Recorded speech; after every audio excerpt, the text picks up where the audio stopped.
Hello வணக்கம். இது உங்கள் சிவி ஈஸோ சொல்லணும். எப்படி இருக்கீங்க? இன்னைக்கு பார்த்தீங்கன்னா பயங்கரமான சூப்பரான தாறுமாறான தக்காளி சோறு மாதிரி வந்துட்டு நம்மளுக்கு 14வது வாரத்தோட அப்டேட் வந்திருக்கு. என்ன அப்டேட் பார்த்தீங்கன்னா நாமினேஷன் லிஸ்ட்.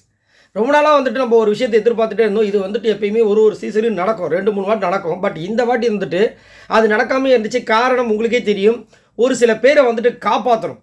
இந்த மாதிரி வந்துட்டு பண்ணிட்டா அப்புறமா வந்துட்டு நம்மளுக்கு வேண்டப்பட்ட ஆட்டுக்கெல்லாம் வெளியே போயிட்டா என்ன பண்ணுறது? திடீர்னு வந்து இப்போ ராணவ ஒரு வாட்டி நேற்று வந்து எவிட் பண்ணது இப்போ பயங்கரமான பிரளயத்தை ஏற்படுத்தியிருக்கு. ஏன்னா அவருக்கு ஓட்டு எவ்வளோ இருந்துச்சு நம்ம எல்லாருக்குமே தெரியும். அப்படி இருக்கும்போது வந்துட்டு அவரை வந்து 3வது பிளேஸில் இருந்தவரை வந்து டப்புன்னு தூக்குறாங்க. அப்படின்போது இதை வந்து ஒரு 2 வாட்டி 3 வாட்டி பண்ணியிருந்தால் எவ்வளோ பெரிய பிரச்சனையாக வந்திருக்கும். அதனால தான் வந்துட்டு என்ன பண்ணாங்க, ஃபுல் நாமினேஷன் இதை வந்துட்டு பண்ணவே இல்லை. ஸோ இந்த வாட்டி வந்துட்டு என்ன பண்ணியிருக்காங்கன்னா, வீட்டில் இருக்கிற அதாவது நேற்று 10 பேர் இருந்தாங்களா, அதில் 2 பேர் போயிட்டாங்க. இப்போ மீதி 8 பேர். ரயான் வந்து டிக்கெட்டு பின்னாடி வாங்கிட்டாரு. ஸோ மீதி இருக்கிற அப்படியே அந்த 6-7 பேரும் வந்துட்டு நாமினேஷன்ஸ்குள்ளே வந்தாச்சு. ஸோ முத்துக்குமரன் அவர் ஆசைப்பட்ட மாதிரியே வந்துட்டு எப்படியும் இந்த வாட்டி வந்து சப்போஸ் நாமினேஷன் இந்த வந்து இவங்க கையில் கொடுத்துருந்தா இதையும் வந்துட்டு கண்டிப்பாக வந்து ஒரு பவராக யூஸ் பண்ணி அவரை வந்து நாமினேஷன்ஸ்குள்ளே வர விடாமல் கண்டிப்பாக பண்ணுவாங்க. அது வந்து மாற்றுக்கிறதே கிடையாது. எல்லாம் வெறியாக இருக்காங்க அப்படின்ட்டு இருக்கும். ஏன்னா ரயானுக்கெலாம் பார்த்தீங்கன்னா டிக்கெட்டு ஃபினால் கிடச்சிருச்சு. ஆனால் அவருக்கு நாமினேட் பண்ணுற வாய்ப்பு இருக்குது. அதனால் வந்து ஏதாவது ஒரு உண்டகலப்ப வேலையை பண்ணுவாங்க. ஏன்னா நேற்று நம்ம பார்த்துட்டோம், அந்த சாட்டர்டே எபிசோட்லேயே வந்துட்டு ஒரு பிரச்சனைன்னு வந்தவொடனே டப்புன்னு எல்லாருமே வந்துட்டு ஐயோ அப்படியா முத்துக்குமார் இந்த அளவுக்கு மோசமானவனா அப்படின்ற மாதிரி ஒதுக்குனாங்க பாருங்க. அப்பயே தெரிஞ்சிச்சு. ஸோ கூட இருக்கவங்களே குத்துற மாதிரி இருக்கும்போது இவர் இனி வந்துட்டு யாரையும் நம்பி வந்து இருக்கிறது பிரயோஜனம் கிடையாது அப்படின்றது தெரிஞ்சு போச்சு. ஸோ அப்படின்னு இருக்கும்போது என்னடா பண்ண போகிறோம், இந்த வாட்டி வந்து முத்துக்குமார் நாமினேஷன்ஸ் வருவாரா வரமாட்டாரா அப்படின்னும் போது கடவுளாக பார்த்து கரெக்டாக அந்த ஃபுல் இது இனிமேல் பிரச்சனையே கிடையாது, எல்லாருமே நாமினேஷன்ஸ் அப்படின்ற மாதிரி சொல்லியிருக்காங்க. ஸோ ரயானை தவிர மீதி எல்லாரும் வந்து நாமினேஷன்ஸ்குள்ளே வந்திருக்காங்க. ஸோ முத்துக்குமாரோட ரசிகர்லாம் கையெல்லாம் பரபரன்னு இருக்கும். ஐயோ எப்போ வந்துட்டு அந்த இது வரும் தெரியல, ஓட்டிங் போல் வருதுன்னு தெரியல அப்படின்னு. நாளைக்கு வந்துடும், கவலைப்படாதீங்க. அதுக்கப்புறம் ஓட்டிங்கை போட்டு தெறிக்க விடுங்க. ஸோ இந்த வாட்டி கண்டிப்பாக வந்துட்டு அதாவது இதுக்கு முன்னாடி முத்துக்குமாருக்கு வந்து 2.5 லட்சம் ஓட்டு தான் அதிகப்படியாக இருந்துச்சு அந்த அன்அஃபிஷியல் ஓட்டுங்க சார்.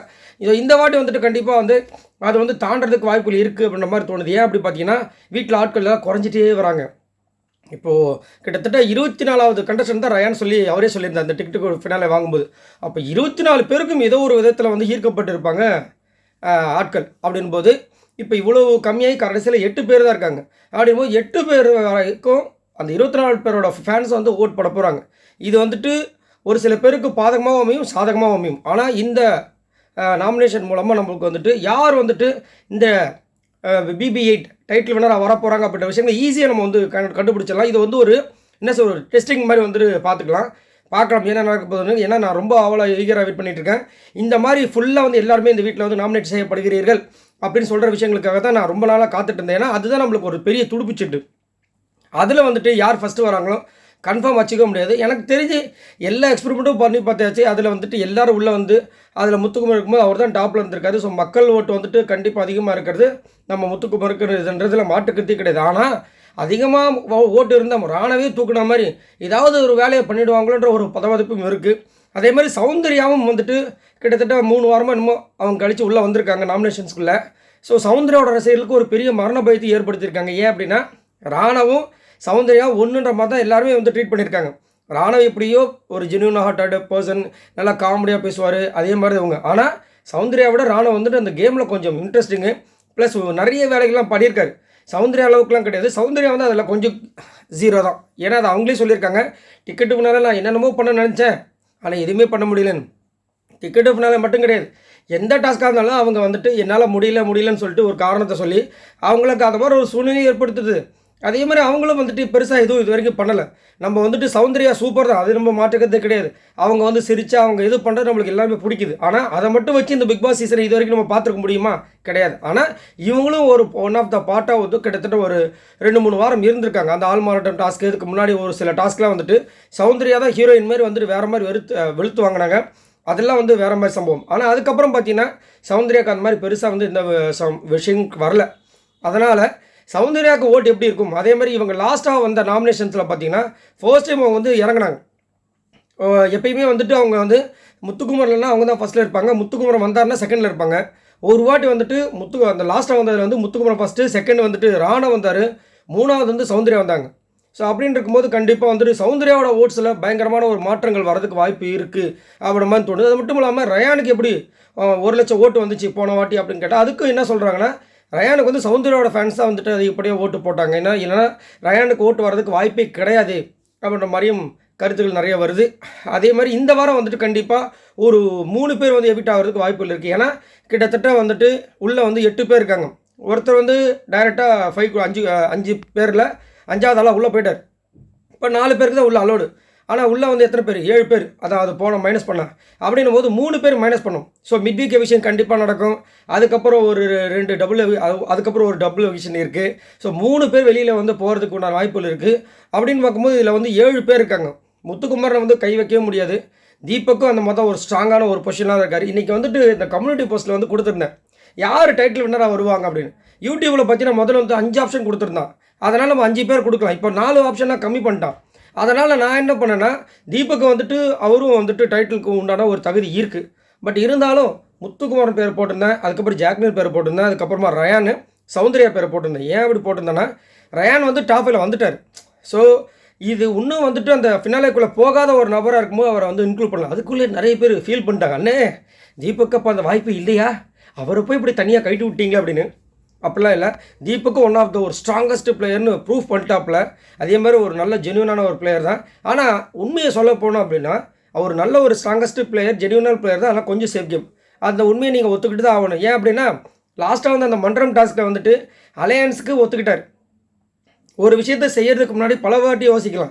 ஆனால் யோசிச்சதுக்கப்புறமா அந்த விஷயத்தை இறங்குறதுக்கப்புறமா திரும்ப நம்ம ரீகன்சிடர் பண்ணி அதை ட்ராப் பண்ணுறது என்னை பொறுத்த வரைக்கும் தவறு. ஏன் அப்படின்னா, அங்கே வந்து அலையன்ஸுன்ற ஒரு விஷயங்களுக்கு எல்லாருமே வந்து ஓகே பண்ணி தான் அந்த அலையன்ஸ்குள்ளே இறங்குறாங்க. முத்துக்குமரன் தானே இறங்குறாங்க. ஆனால் கடைசியில் வந்துட்டு அலையன்ஸ் எனக்கு செட் ஆகிற மாதிரி தெரியல. ஏன் அப்படின்னா, அங்கே வந்துட்டு பார்க்கும்போது ஒரு சில பேர் சொல்லிட்டாங்க, இன்னும் எல்லோரும் சேர்ந்து ரயானையை டார்கெட் பண்ணுற மாதிரி இருக்குன்னு. இது வேறு மாதிரி போகுது அப்படின்ற விஷயங்கள் தெரிஞ்சவொடனே அந்த அலையன்ஸை வந்து ட்ராப் பண்ணுறாரு. அந்த விஷயங்கள் அது வேறு மாதிரி வெளியிலேருந்து யாரும் சொல்லாமல் அவரும் வந்து எதுவும் புலம்பாமல் ரயானும் புலம்பாமல் இருந்து அந்த பாயிண்ட்ஸ் கிடச்சிருந்தனா ஏதாவது பேசியிருப்பாரா, பேசிக்க மாட்டார், பாயிண்ட்ஸ் வாங்கியிருப்பார். ஸோ அந்த ஒரு பிரச்சனை வருதுன்னு தெரிஞ்சவொன்னு டபால்னு கண்டிக்கிட்டார். அது எனக்கு ஸ்போர்ட்ஸ்மேன்ஷிப் மாதிரி தெரியல. பட் நல்லவர் தான், வல்லவர் தான், நானும் தெரிஞ்சவர் தான். அதில் நான் எந்த இதுவும் பண்ண வரல. பட் இந்த மாதிரி ஒரு சேஃபஸ்ட் ஒரு சைடை வந்து எடுத்தார் பார்த்தீங்களா, அவரும் பவித்ராவும். ஏன்னா பவித்ரம் அதுதான் அதாவது எனக்கு அலையன்ஸ் பிடிக்கல, நீங்கள் வந்து எல்லாருமே கார்னர் பண்ணுற மாதிரி இருக்குது, இதெல்லாம் சொல்கிறாங்கல்ல, இது எல்லாமே இவங்க அலையன்ஸ்னு ஆரம்பிக்கும் போது அவங்களுக்கு தோணுன விஷயங்களாக தான் இருக்கும். கண்டிப்பாக தோண மாதிரி வந்திருக்காது. சரி இறங்கி பார்ப்போம் என்னதாவதுன்னு பார்ப்போம்னு சொல்லிட்டு. ஆனால் அதுக்கப்புறமா இது அவங்களுக்கு சாதகமாக இல்லாமல் இதை வந்து வேறு மாதிரி போகுதுன்னு தெரிஞ்ச உடனே வந்து டக்குன்னு கழட்டிக்கிறது வந்து ஒரு பெரிய புத்திசாலித்தனம். அங்கே வந்துட்டு உடனே வந்து பவித்ரா சூப்பர், நீங்கள் சொல்லுங்கம்மா, அவர் முத்துக்குமார் பண்ண கேம் எப்படி இருந்து சார், முத்துக்குமாரனுக்காக மற்றவங்களாம் விளையாட மாதிரி இருந்துச்சு சார், இதெல்லாம் வந்து சும்மா. அதுலேயும் முத்துக்குமாரனை வந்து டப்புன்னு தனியாக காமிச்சாங்க பாருங்க.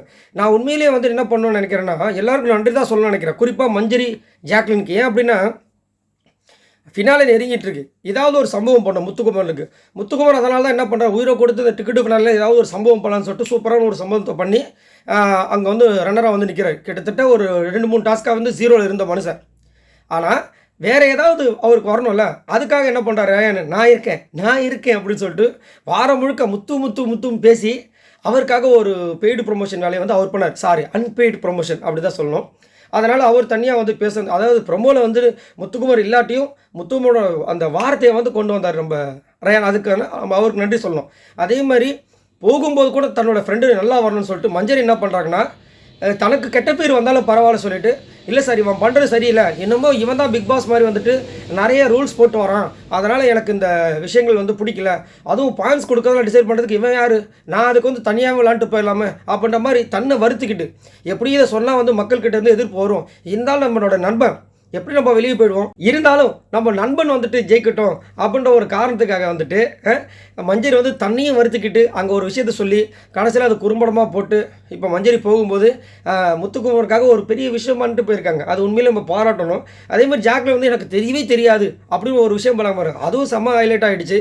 ஏன்னா இந்த மாதிரி அவங்க வந்து தெரியல புரியலன்னு சொல்லும்போது நம்ம முத்துக்குமாரன் போய் ஒரு இடத்துல போய் ஃபீல் பண்ணி, ஏமாப்பில் அவங்களோட ஆதாயத்துக்காக நம்மக்கிட்ட வராங்க, அவங்களுக்கு ஆதாயம் கிடைக்கல அப்படின்னு உடனே டக்குன்னு அந்த பழியெல்லாம் தூக்கி ஏமல போடுறாங்களே, இது எந்த விதத்தில் நியாயம்னு சொல்லிட்டு விஷால்களை கேட்கும்போது அந்த பக்கம் இருக்கவங்களாம் என்ன ஆவாங்க, ஆல்ரெடி முத்துக்குமாருக்கு ஒரு சில ஃபேன்ஸ் இருப்பாங்க, இப்போ அஜய் ஆமாப்பா என்னடா இப்படி ஆகி போச்சுன்னு சொல்லிட்டு மஞ்சரியோட ஃபேன்ஸ் இருப்பாங்க. இன்னும் ஒரு சில பேர்லாம் என்ன பண்ணுவாங்க, டக்குன்னு இந்த பக்கம் மாறி சரி அவருக்கு ஓட்டு போடுவான் பாவம். ஏன்னா விஜய் சேதுபதி தான் வந்துட்டு அந்த ஆடியன்ஸ் கேட்ட கேள்வியிலையும் சொல்கிறார் அழகாக, இவர் வந்து இந்த மாதிரி பண்ணலாமா அப்படி பண்ணலாமான்னு. ஏங்க கேமை புரிஞ்சுட்டு பண்ணுறது அவர் ஒருத்தர் தாங்க, வேறு யார் வந்து அதை கிளியராக வந்து எக்ஸ்பிளைன் பண்ணுறதுனால யோசிச்சு பாருங்கன்னு. உண்மையிலேயே பார்க்க போனால் அந்த எல்லா டாஸ்க்கும் ஒரு இன்ட்ரெஸ்டிங்காக போகிறதுக்கு காரணம் முத்துக்குமார் தான். ஏன்னா அதை அப்படியே விட்டு வச்சுக்கோங்க, யாரும் எதையும் செய்ய மாட்டாங்க, அப்படியே போவாங்க. அதாவது இந்த மண்டபம் டாஸ்கில் ஃபஸ்ட்டு ஒரு மணி என்ன நடந்துச்சு நல்லா யோசிச்சு பாருங்கள். இப்படி போனாங்க அப்படி போனாங்க, அப்படி போனாங்க இப்படி போனாங்க, இதுதான் நடக்கும். இதுதான் எல்லா வீக்லி டாஸ்க்கும் நடக்கும். ஆனால் அவர் வந்து ஏதாவது ஒரு ஸ்ட்ராட்டஜி இந்த மாதிரி பண்ணலாம் அந்த மாதிரி பண்ணலான்னு சொன்னதுனால தான் நம்மளுக்கும் வந்து பார்க்கறதுக்கு ஒரு சுவாரஸ்யமாக இருந்துச்சு. இப்படி ஆகிடுச்சு அப்படி ஆகிடுச்சு நம்ம பேசுகிறோம். இல்லைன்னு வச்சுங்க என்ன சுத்தம் போரிங்காக இருக்குதுன்னு அப்படி நம்ம தான் சொல்லுவோம். ஆனால் பெரிய மாஸ்டர் கிங்குன்றாங்க, ஒரு ஐடியா ஒன்றும் ஸ்ட்ராட்டஜி ஒன்றும் சொல்ல தெரியல, இதெல்லாம் என்னத்தை அப்படின்னு அதையும் சொல்லுவாங்க. ஸோ எது எப்படியோ இந்த வாரம் எல்லாருமே நாமினேஷன்ஸ்குள்ளே வந்திருக்காங்க ரயானை தவிர. ஸோ எல்லாருக்கும் வந்துட்டு ஓட்டு போகிறதுக்கு செம்மையான ஒரு வாய்ப்பு கிடச்சிருக்கு. இந்த ஒரு வாரம் பிபிஐ டைட்டில் வினர் யாருன்றதை ப்ரூஃப் பண்ணுறதுக்கு உண்டான பெரிய வாரம் அமைய போது பார்க்கலாம் என்ன நடக்க போகுதுன்னு. ஸோ நீங்கள் உங்களோட கருத்தை சொல்லுங்கள், மறக்காமல் நம்மளோட சேனலை சப்ஸ்கிரைப் பண்ணுங்கள். பாய் நண்பர்களே.